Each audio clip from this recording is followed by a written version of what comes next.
Eguerdion eta ongi etorri izan zaitezte guztiok ekitaldi xume baino otxandiko honetara. Barakaldoko San Bizente auzora hain zuzen ere.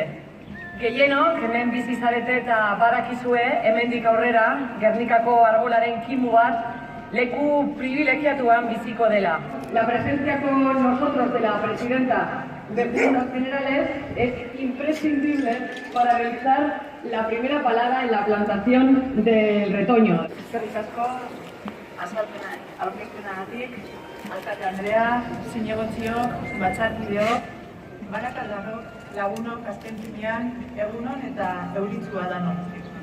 Udaberria floratzear dago, neguko hilak geldialdi biologikoan egon eta gero, gure zubatzak laster berbiztuko dira, izerdia bigundu eta loran botatzen hasiko dira. Eta ia laster be guztia ikusten dugu horren gogotsu dano gauzela pentsatzen dut eta. Negua joan eta udaberria etorri danez edo behintzat hori diotenez, hauzi izango da 2018an landatuko dugun azkeneko kimua.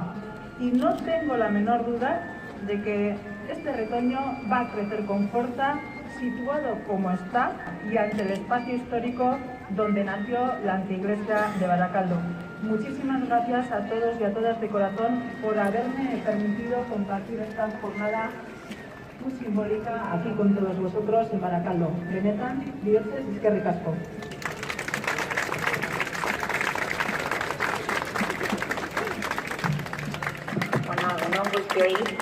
Nos encontramos en San Vicente, el barrio que vio nacer la anteiglesia de Baracaldo.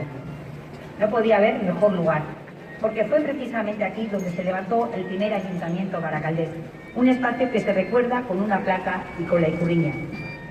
San Vicente, Baracaldo y sus vecinas y vecinos acojamos hoy con los brazos abiertos el árbol de Gernika. Un retoño que ante todo me gustaría que trasladase un mensaje de acogida e integración, de libertad y de paz.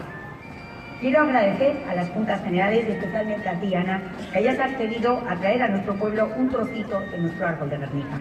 Ahora toca que Baracaldo lo disfrute, verlo crecer y gozar del cobijo y la sombra que nos proporcione a lo largo de los años. Eskerrik asko.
Vamos a ver.